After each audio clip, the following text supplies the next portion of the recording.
Good evening, everyone, live from London. It's theproptrade.com and 15 minutes to the Fed minutes for July coming out. Really potentially quite interesting reading. Remember we had the two dissenters. We had Collins and Michelle Bowman, who had quite an interesting interview with Bloomberg yesterday from Jackson Hole. Dissenting on the idea of no rate cuts for July, wanting 25 basis points, remember. So it'll be interesting to see how the minutes have actually documented that. Markets are a bit twitchy at the moment. We closed mixed in Europe. The FTSE was up, the DAX was down. I think the CAC was down as well into close. The chart I've got next to me here is one of the I've only got two open trades. One's the Aussie yen. The other one was both of them short positions. The other one was short US oil, which is actually out of the money at the moment. And we've had a big old surprise in the inventories as well today. But more on that in a minute. The Aussie yen nicely in the money. We hit first target yesterday. Was it yesterday or this morning? I can't remember now. Here, I should tell you here. It was overnight. Overnight when I woke up, we'd got through first target. Stop loss now is below T1.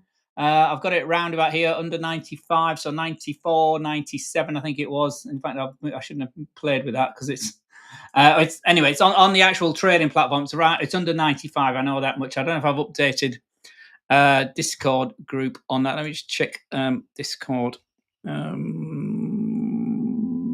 Just bear with me a second. Excuse the top of my head. 95.02. Yeah, I've moved it down since then. So on the Discord group, the stop loss from 2 o'clock this afternoon. Sorry, can you see that? There we are. Was down at 95.02. So it's under. I've dragged it down under 95 now. But more on potential trades tonight. After obviously we got this key key piece of data, the FOMC, the Federal Open Market Committee. Remember, they're the guys and girls that make the decisions on interest rate cuts. Their dot plots, i.e., where they're expecting the interest rate cycle to go. They've got their two mandates. Remember, one is inflation.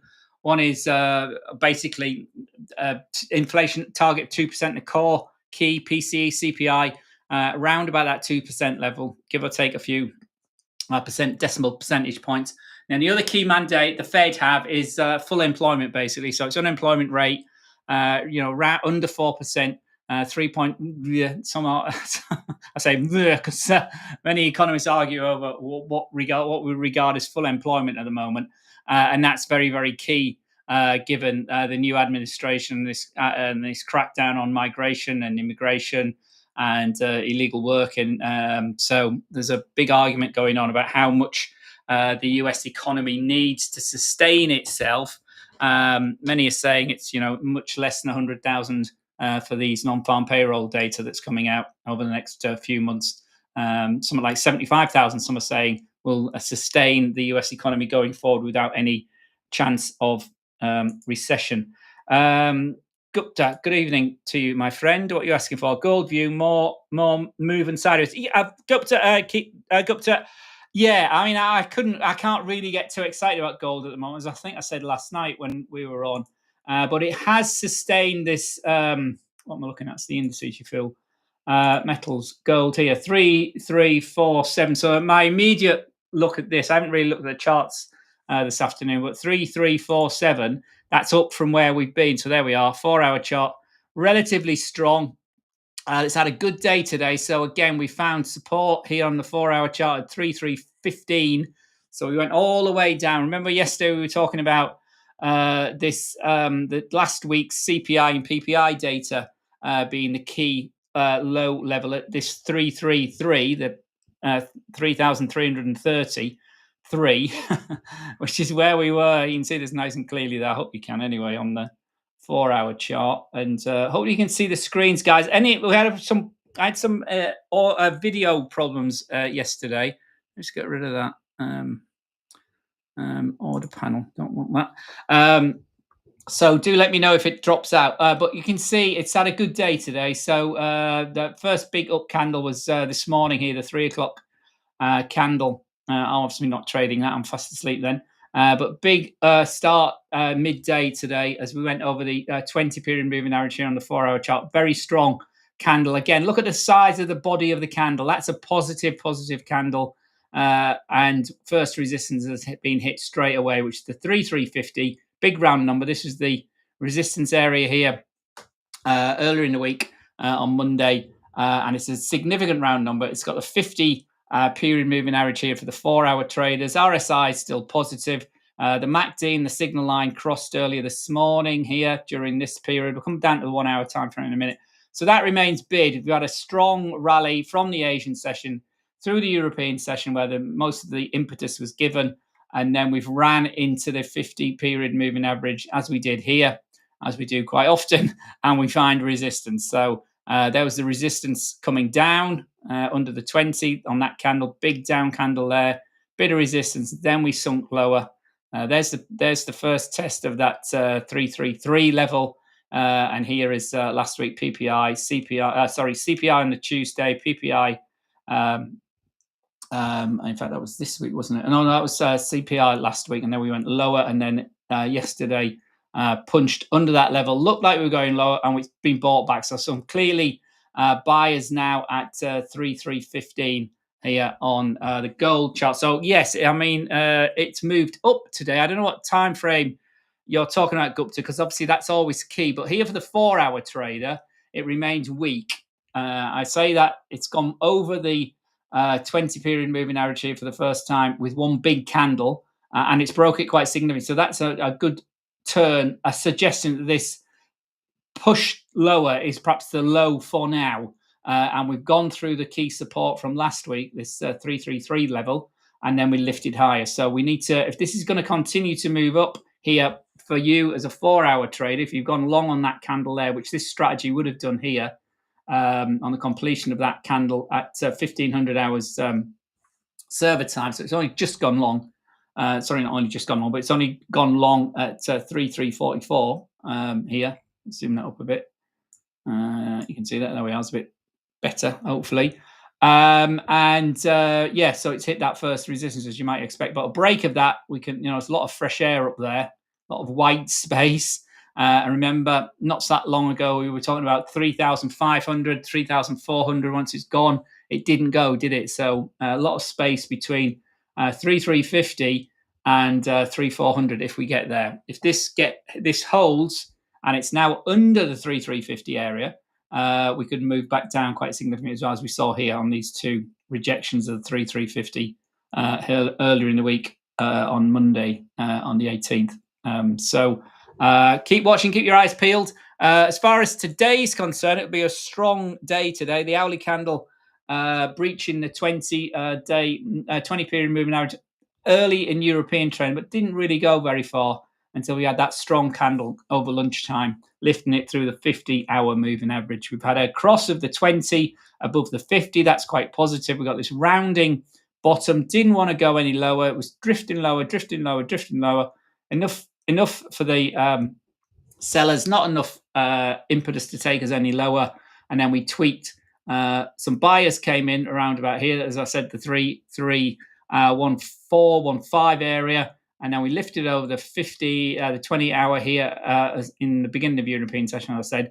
And then you see technicals, the MACD and the signal line crossing here. The MACD histogram turning from red, pink to green, positive. The RSI sluggishly breaking over 50. That's all positive.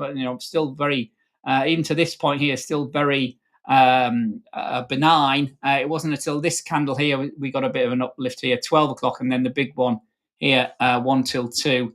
But we failed on our first attempt at 3,350, as we've seen this afternoon. We're having another go now. So this remains positive, basically, Gupta, in the short time frame. If we come right down to the 5-minute time frame and just set that, this is our long most of the day. You can see we've been over the 20 period, a bit into the 50 surprise support. Then we broke up here through this CPI and PPI level from last week. Rallied higher, some big candles to the upside, big candle to the downside as well there, but the 20 period held there all the way. So up we go Then it went under and short for a little while, and then the last trigger was here at 5 o'clock, and we're long into the data. So let me get some news feeds up for what the minutes may say. And as we expect, it'll be really the detail of what, as I say, Collins and Bowman had to say, and how vociferous they were in looking for a bigger, a 50 rate cut, or if it was discussed. They've said not in since then, but obviously the minutes will tell us officially what was said, what's documented in those minutes as they come out in the next minute or so. But obviously, the other big event this week will be Ray Powell, Jay Powell's speech on Friday from Jackson Hole. How pressure he's been under. There was some again today. Trump tweeted about one of the members of the Fed should resign.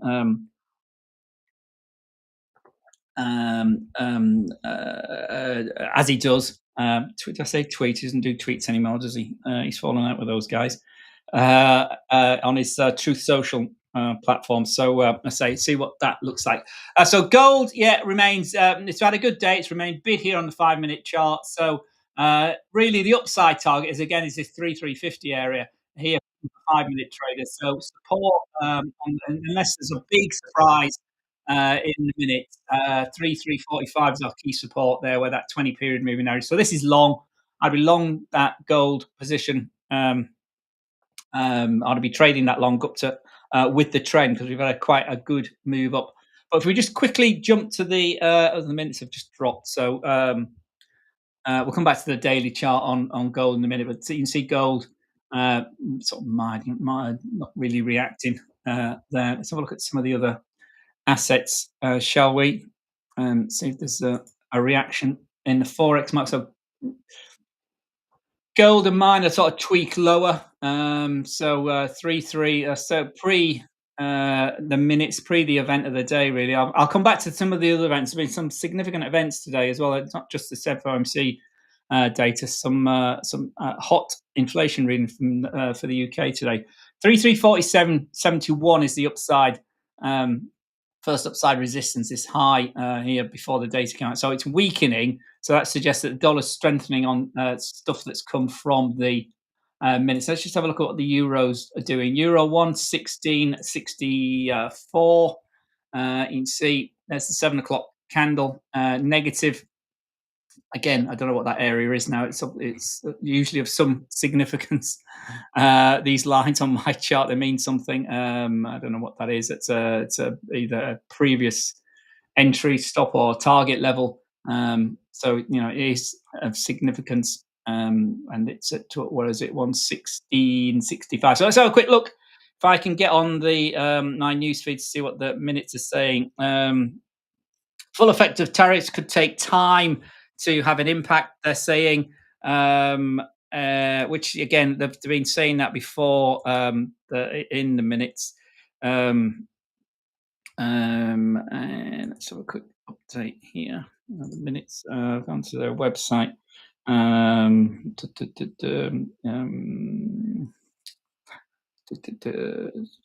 Remain cautious. Fed, we're still at. Still up 40%. There's an interesting article here from Investing Live where they're talking about a CNBC poll that was carried on earlier today. 69% expect Powell's speech will be neutral. 14% expect to be more dovish. 3% expect to be more hawkish. That's what we expect. 14% expect that he would give no outlook whatsoever. Well, I don't think that's going to be the case. Again, remember, this is the minutes are the official. This is what goes down in posterity. I think I didn't write posterity earlier. I remember I put, but that's what's written down. So all the obviously off the comment discussion might be not corrected or not collected. Inflation risk still significant.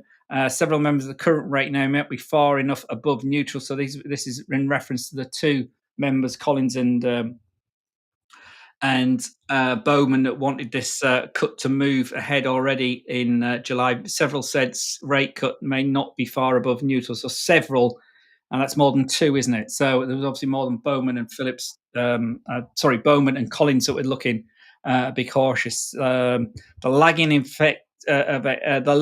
impact of inflation remains as unanchored. So they're worried about the potential inflationary impact of the tariffs. However, obviously, since the meeting as well, even in these last few weeks, the impacts of the tariffs seem to be more at the lower end of what's discussed. But again, none of it is concrete. We obviously had that example of Switzerland with their 39% tariffs.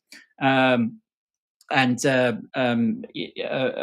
obviously, not a huge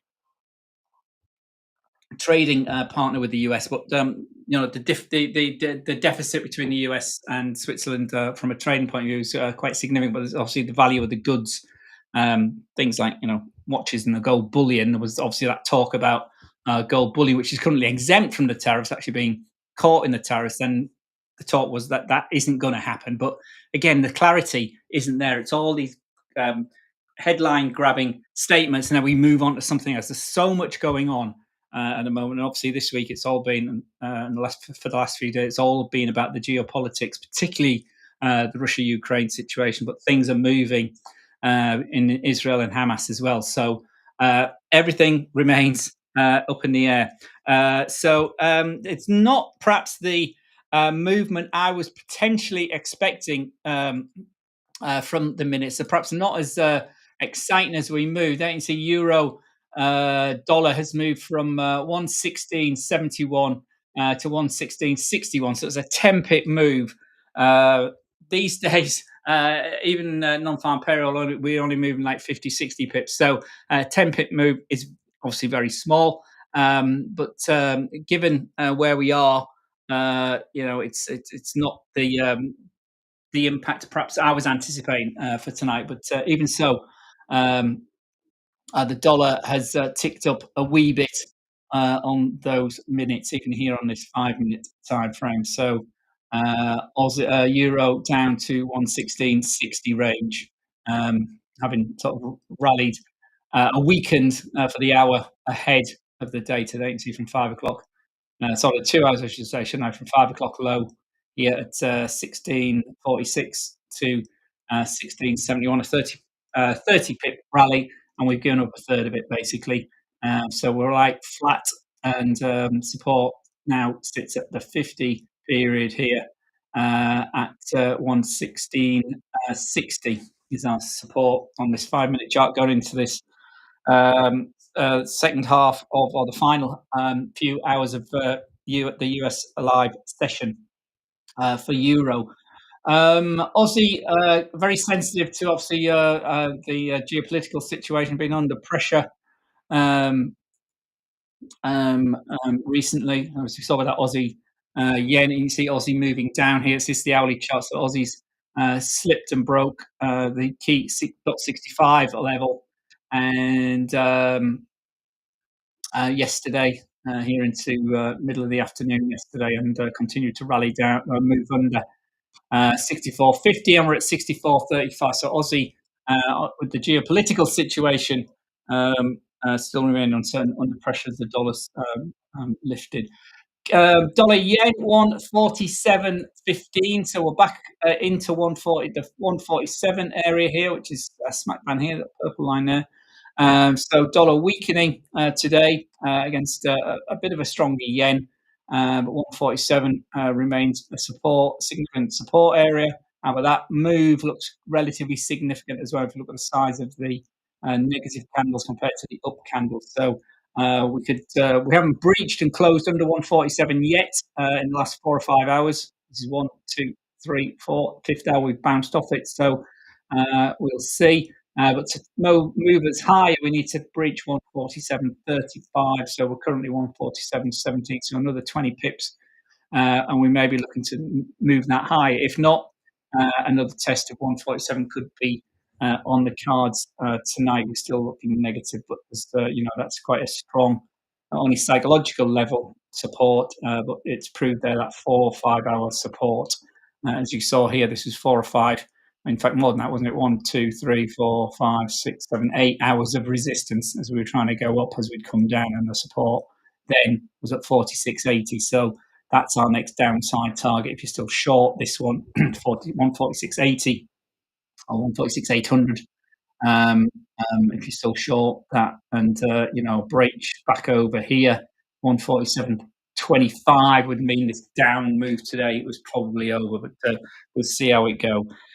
So inflation remains a line I've just seen in the minutes here. Majority saw inflation risk outweighing employment risk, and again, that's there's no news in that. That's what they've been saying for a while, and that's what the market's been anticipating for a while. The strength of the US jobs market continues to show incredible resilience. Dollar CAD 136.65. Again, another one here on the hourly chart. So dollar consolidating against the loonie here at relative highs for the week. Certainly over the last period, we obviously were in this box for a while. We broke out over 138 and 138.64. So the CAD weakening quite significantly once we broke away from this 138 area, as we did yesterday, quite significant on that data. We saw the heavier, stronger inflation out of Canada, and the relatively good in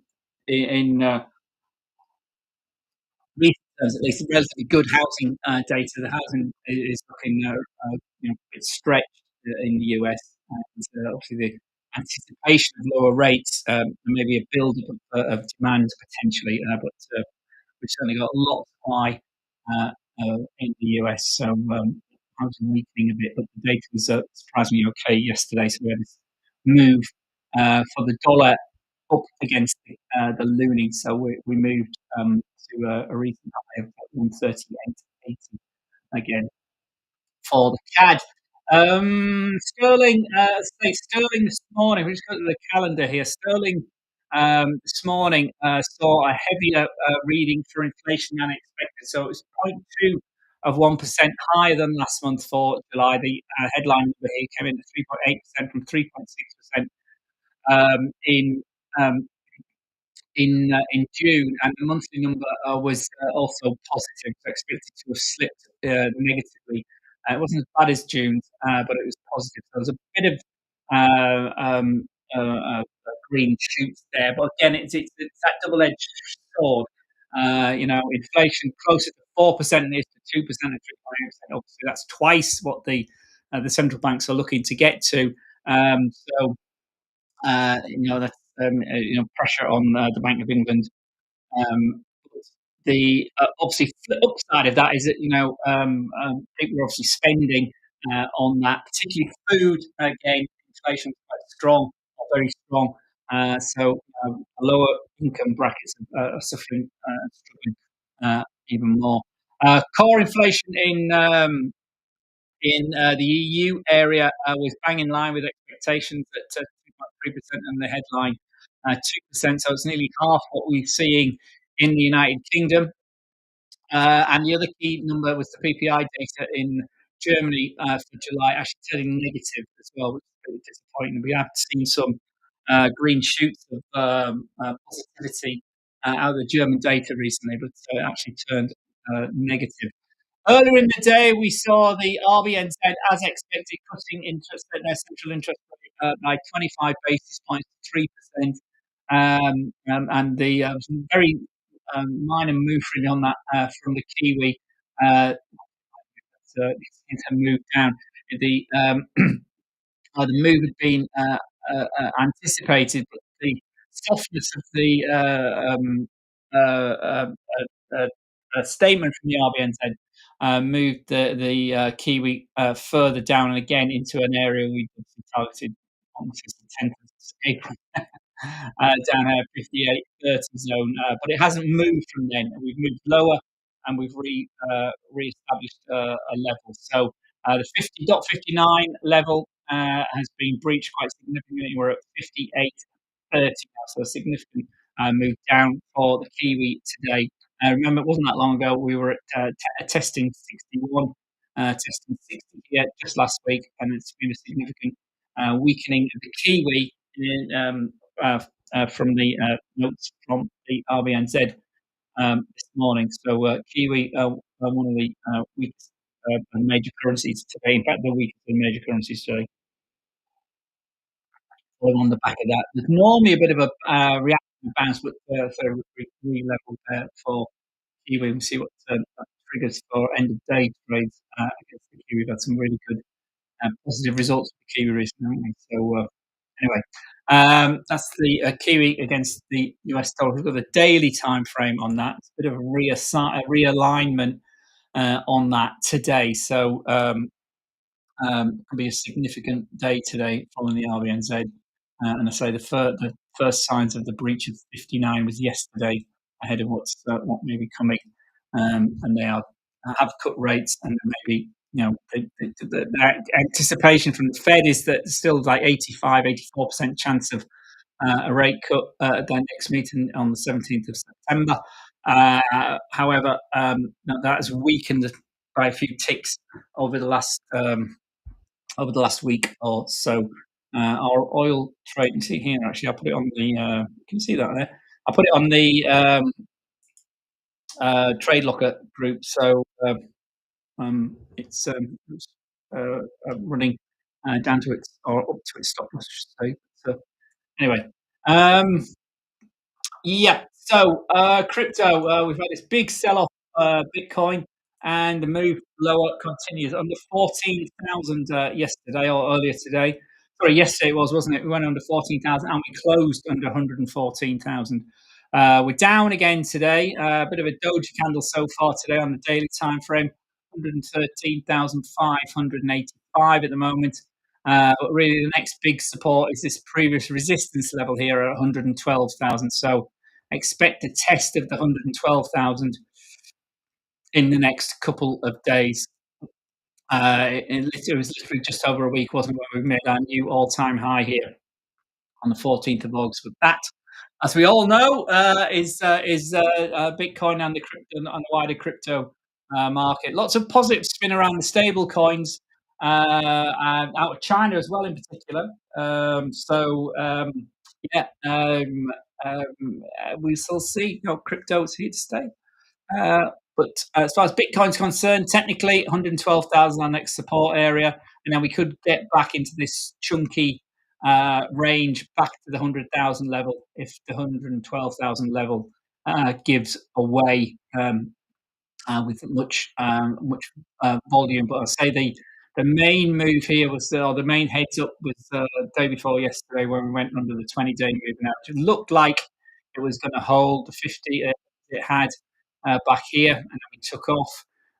We came through it, and then we found the 50. So the 50 was the 50-day moving average had been the key support on that last leg down, and it worked out and rallied to a new all-time highs. This time, it's been breached yesterday very significantly, so it's not in play at the moment. So we look for our horizontal support, which is 112,000 immediately, and then that 106, 107 zone before we get to the big round fat 100,000 down here, which we touched beginning of June and the end of June before we took off.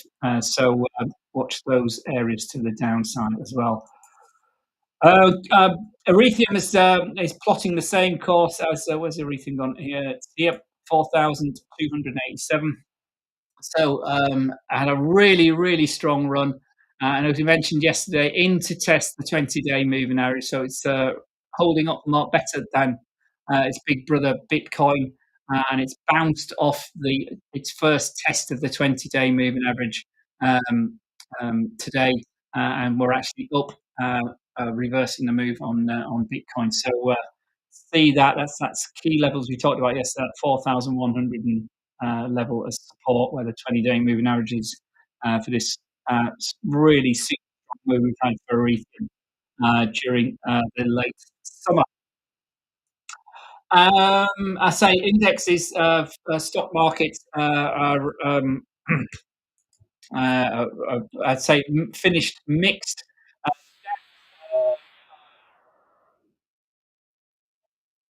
There we are. Down today on the cash market and down here on our derivatives market. Quite a significant down day at the moment. Next big support is the 20-day, or the next support area is the support area, I should say, is the 20-day moving average at 24,180. And then the big support area here is through 24,000 itself, where the 50-day moving average continues to find itself from the end of July all the way through August. The 50-day moving average has remained flat at 24,000. So we couldn't get back to our all-time highs last week, and this week we've been lower each day: Monday, Tuesday, Wednesday, and a bigger move lower today. Can the 20-day moving average hold? That's what DAX traders are looking. So we've been short today, and had another good trading day to the downside. The US stocks are all in the red. Again, the Nasdaq was down over 1% earlier. It's down 1.15% at the moment, 246 points. It was down nearly 300 points at one point, or over 300 points just after the open this afternoon. The S&P is down 39 points, and the Dow Jones is down 90 points. Yes, so Dow's doing okay. The week inflation in the UK saw a 1% rise for the FTSE 100 today. The CAC and the DAX, as I say, finishing negatively. The DAX finished down 146 points, 0.6 of 1%, and the derivative since the close continues to move low, as you can see here. There's the 4:30 close here. We bounced a wee bit in after hours, but we're back down to the lows of the day here on the DAX. So from a move higher this morning, couldn't break away from the 50-hour moving average. We rolled over and down, and then the big down candle there at 2 o'clock took us into the low of the day. And we yet to retest that. So the low of the day is here, 24,214. We'll watch that tomorrow. The low of the earlier on in the day was tested twice. So the low from yesterday is higher than the low today. So again, it's negative. We saw the size of the daily candle. So DAX going into Thursday, it's looking negative on the open, but we'll have a look at that tomorrow. All those trading on the open. I say the UK 100 positive new all-time high, 9,300 is just shy of. If you just go up the time frames, time frames. Big strong day today on the heavier than expected inflation reading. FTSE up 1% today, but the trend continues to move higher, and again supported strongly by the 20-day moving average at 9132. So for many years, the FTSE's been underperforming. It was a miserable 2.5% growth 2024, compared to some of those US indices being ignored, but money now moving back into um, the FTSE this year, and the 50-day moving average now approaches the key 9,000 level. The 50-day moving average has never been that high before. As we move to new all-time highs today, that's to be expected. So 9,295. The derivative trades at the moment. So with the cash session closing up over 1% today. In Japan, the Nikkei also moved to new all-time highs today. Again, 43,800. Sorry, it's the daily time frame. I thought it was the hourly time. No.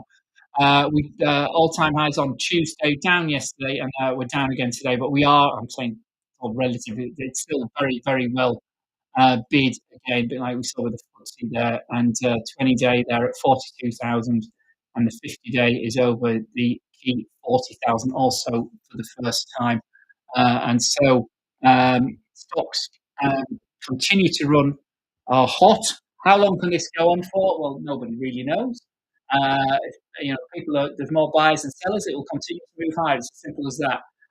But at some point, these valuations get questioned, and that's what we've seen with the tech companies. Some huge moves down, but there've been some eye-watering moves. Palantir yesterday is a good example. In the US, it was down 9%, I think, yesterday, but it's it's up hundreds of percent.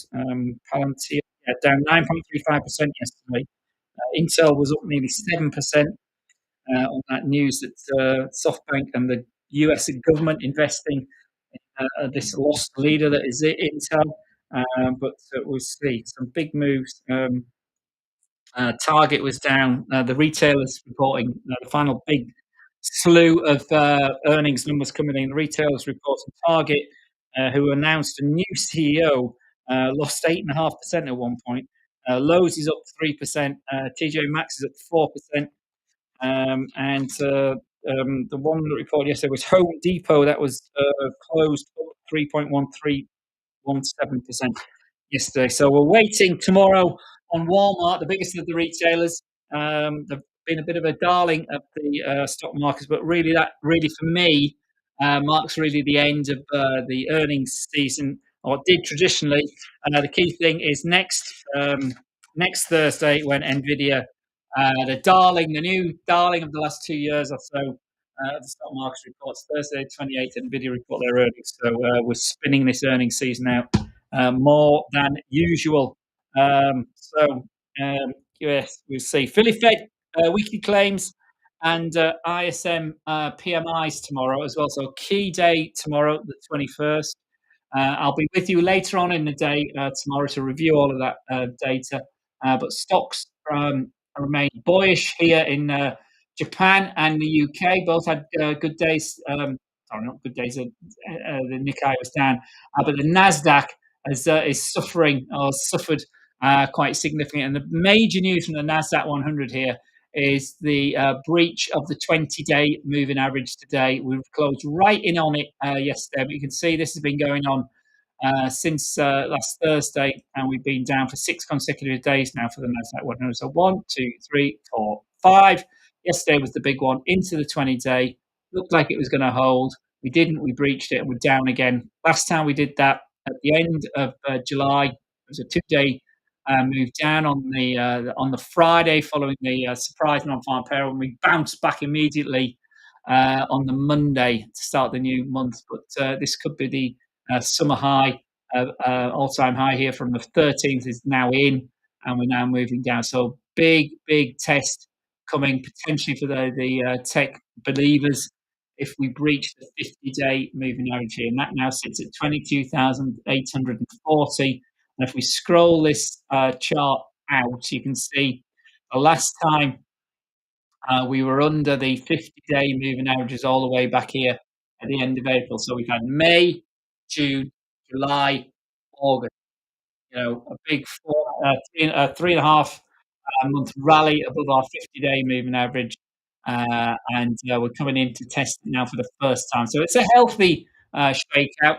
There's been minor shakeouts in the up leg down. So it's far too early to say that this rally is over. But we are in August. Volumes are thin, and it's even thinner these second 2 weeks of August than the first 2 weeks. So we shall see what Jay Powell has to say on Friday. Now that the minutes are out, I say there's not the movement I was potentially expecting in the minutes today. Or from the minutes today, there's no name calling because obviously these are the actual um, numbers, minutes there for posterity. It would take time to get clarity on tariffs, upside risk to inflation. So again, as we said earlier, the inflation numbers are the things that the Fed is focusing on. The administration, Trump, is Besson and his team looking at, saying there's no inflation around. If inflation comes back, you could move the rates back up. We need to cut rates now. They're talking about 100 basis points, 150 basis points cut immediately. Powell isn't going to get bullied into that. That's for sure. Obviously, calling him a lame duck chairman is a little harsh, but they've moved ahead very quickly to look at names, long list, short list, and Besant himself, the Treasury Secretary, will be the guy that does the interviewing for the new chair of the Fed when Powell's term runs to an end in May next year. But it looks like we're going to find out probably in the October window So we're going to have October. We're going to have the whole fourth quarter of 2025, and into and the first quarter and a half. So 6 months plus 8 months potentially of Mr. Powell being there, but the new person sitting there on his shoulder in the wings, very much in tune with the administration, which is obviously what's going to happen. Whoever gets the job, whether it's one of the two Kevins, whether it's Walsh or Besant, or whether it's Collins or even Bowman, or some of the names have been mentioned as well. Some surprises, not all of them just political yes men or women to the Trump administration. But anyway, the main news here for the Nasdaq 100 is we are under the 20-day moving average, and all eyes now on this 50-day moving average, 22,850. Certainly on my chart, I'm watching that like a hawk to show any further weakness. As we've seen, ironically, the Dow is outdoing its two bigger compatriots. Its 20-day moving average is down there at 44,500. We have had new intraday all-time highs this week, bizarrely, and again yesterday. So again, different pattern for the Dow, but it's already tested its 50-day moving average recently, unlike the other two. So we'll see how the industrials hold up in this last week and a half of August. And finally, the world's most important, the S&P 500, 6,274. Again, another one. Like the Nasdaq yesterday, today we are banging right into our 20-day moving average. So that's on the radar today. That's a negative rolling top there. Here you can see, two big week up, weakish down at the top there, and then weakish down, and a bigger down here. So a rolling pivot top here, turning level, pivot high there on the 15th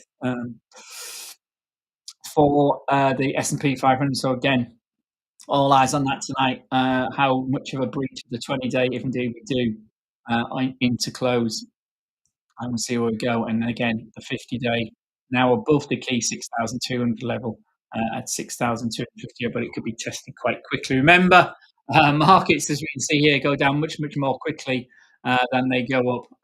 So we've had a good bounce back from the nadir of the tariff and Liberation Day. We've rallied quite steadily, as I've said, through May, June, July, and into this first 2 weeks of August. We've topped out new all-time highs here right in the middle of August, so 2.5 weeks of August. 2 weeks of August, also 3.5 months, and now we're giving up some of those gains and some profit getting taken off the table.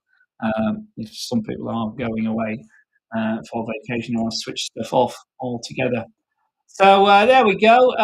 Any questions? Anybody else? There's nobody else got to us asking about gold. We'll just go straight back to gold, see how we've reacted. There's say not much of a reaction. 3345. So there's our up day.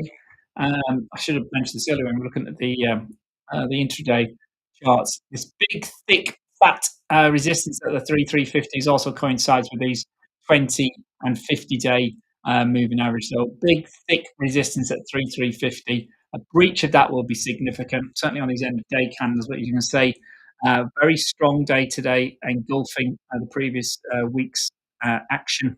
So that's Monday, Tuesday, Wednesday. Sorry, Monday, Tuesday. That was Friday. So strong Wednesday so far today for gold to the upside, but still, it's not really trending. It's not really my sort of market. So it's not something I'm getting excited about on a long-term basis. We're very much sort of channel bound, but we've had a fantastic run.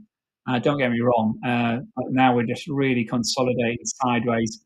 Action continues to be in play with 3,350, the big the resistance to the upside this last week and this week as well, following the shakeout on the 11th and the rally we saw. Converse rally we saw on non-farm payroll day on the 1st. So gold, really good day today.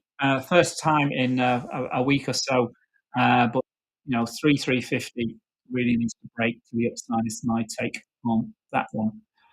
So let's have a quick look at my is any other news flying around? Not really. Risk off mood hits fintechs amid broad sell-off. That's a comment. That's a comment that's just run across CNBC. Let's have a look on my platform, see how given it was the less impact of a move than I thought there might have been from the minutes. We're probably not a lot going on, and hasn't been the last few days. There was a few trades last night which I didn't publish. I didn't take, given I just didn't publish them, to be honest.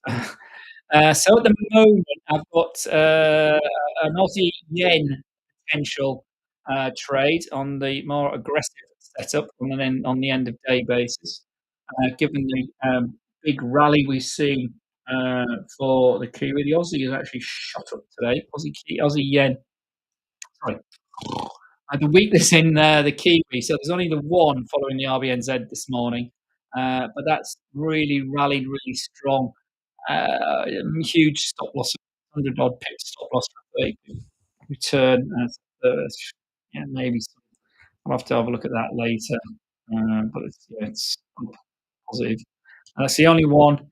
And on this more conservative strategy, there's euro yen, euro dollar potential. That's interesting. Euro dollar, UK oil. It's a different platform than what we talked about. So that might have reversed. No, that's long now. So I was short, but that's now triggering long UK oil.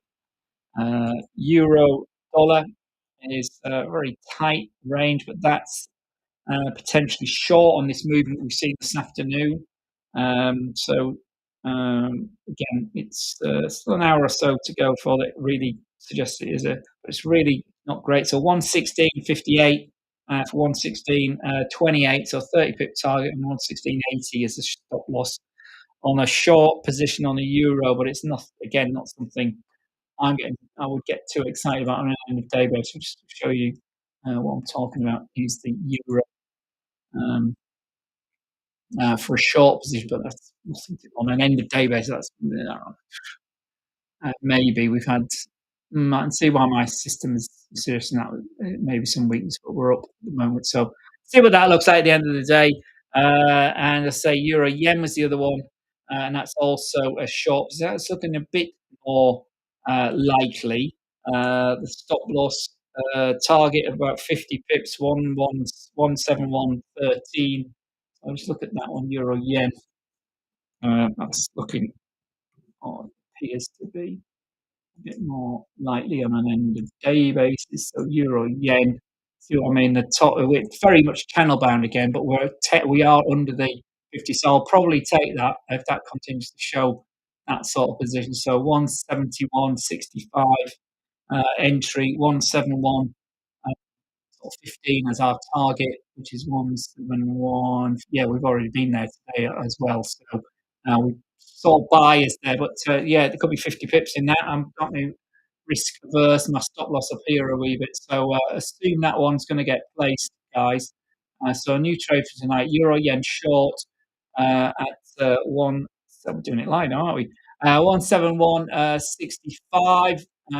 I will get filled here on my strategy. 172.10 is my stop loss. 172. It's a bit tight, isn't it? 50, 60, 50. Yeah, 172.20. 172.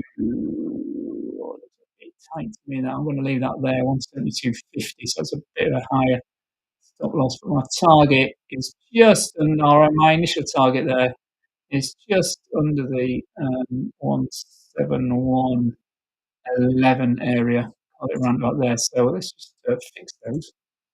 Looking at 171, 12, line that up. It's our target. So it's T level. Just make that target. So there we go. I haven't done this live before, have we? It's a bit early, guys. So it's only 7:30. Normally I do this in 2 hours' time, but because it all could turn around. I always tell you that wait till the target's up, but it triggered earlier in the day. It's looking okay. So for the sake of 50 pips, we'll have a go at that. That's our entry today, and that's our stop loss from today as well. Backspace. There we are. So I'll save myself a job later. So that's the only one. I say the other one, Aussie Kiwi. If you want to have a look at that, it's had a massive moves lately to give some back. But as we saw with the dollar against the Kiwi, there was been no give back. So a massive day today on the back of the RBNZ rate cut, and a bit like the dollar, it's maintained the move it had in the hourly candle following the data. So we haven't moved back down. So I mean, maybe some more impetus in that, but it's probably not one I'm going to take. But I will let you know later on over on the Discord group. So if there's no more questions, I'm going to go and get some dinner as it's 7:30 here. So take care, everyone. I will see you tomorrow around about the same time, 6 o'clock. We'll do a review of the day. So a quick review of today. Hot UK inflation kicked off the European trading session this morning. Before that, we had that big move uh, on the RBNZ announcing a 25 basis point cut, and the policy statement and the press conference later on weakened the Kiwi considerably as we moved um, to new levels for the Kiwi. I say stronger than expected inflation out of the UK saw a new record high close for the FTSE 100. Sterling, I didn't actually show you sterling, did I, earlier? Or did we? We must have done. Oh, I thought we did actually, did we? Sterling 135 um, was breached. 134 50 is where we are. Yeah, we did talk about this, didn't we, on the data. We'd already started to go low yesterday here on these 4-hour candles under the 135 level, but the main move was there was last earlier in the week on the 18th. Our hourly candle today has just continued to move as lower, so 134.50, the breach of 135. Was confirmed, even though we'd moved up following the inflation data. It's been weaker since the dollar's improved. So that's moved sterling down to 134.50 cable, and FTSE to close all-time highs. European inflation was in line with expectations at 2.3%. We haven't touched on the crude inventory, which hasn't helped our short position. The oil market has rallied today significantly. And the minutes, the highlight of the day really was, again, very much in line with expectation. Nothing of the surprise, none of the discussion from what I've seen so far from the dissenters. So I was actually a bit more fireworks tonight than some of the FOMC minute meetings. But it didn't transpire. But that's trading for you, my friends, isn't it? So take care till tomorrow. I'll see you tomorrow. If you're with us, keep your eyes peeled. We've got a big 30% discount coming out next week, 26, 27, 28. Watch our social media platforms. You can claim that then. If you want to open a position with us before then, if you've not traded with us before, um, and you want a quick one-step express challenge, if you put in new 25, that gets you a 25% discount. You don't want to wait till next week. That gets you a 25% discount across our range of challenges, starting from $5,000. Um, um, hang on a minute. There we are. From $41 up to $100,000 account at 300 and normally $500, and you get it for $371, $125 discount. Um, our most popular is the $25,000 account. It gets you a nice big chunky equity to play with for $130. Got $130. Give it a go. If you can use that once. Obviously, you're only new once. But there are some other codes that are working. I think Discord, I won't spell it. Discord, no, I can't spell it. Discord 20, might give you a 20% discount. There you go. But I say if you just hang on for next week, at the end of the month, you can get a 30% discount just for 3 days. Check out social media platform, register for it. You get an extra 10% discount from this Discord one. But if you want to get going now, ahead of Powell's speech on Friday, Discord 20, again, you can use it once. you can use both of those indicators once. So give it a go. Come and join us. We're here to help you. We are the grown-ups in the room, and you can, as it says here, scale your account. 200,000, 500,000, up to you how you want to play it. 80/20 split on the profit share. Pro account gets you a 90% split of real cash in when you get to the funded account level. Okay, so take care. I'll see you all again tomorrow. Be safe, be good, and be happy, my friends.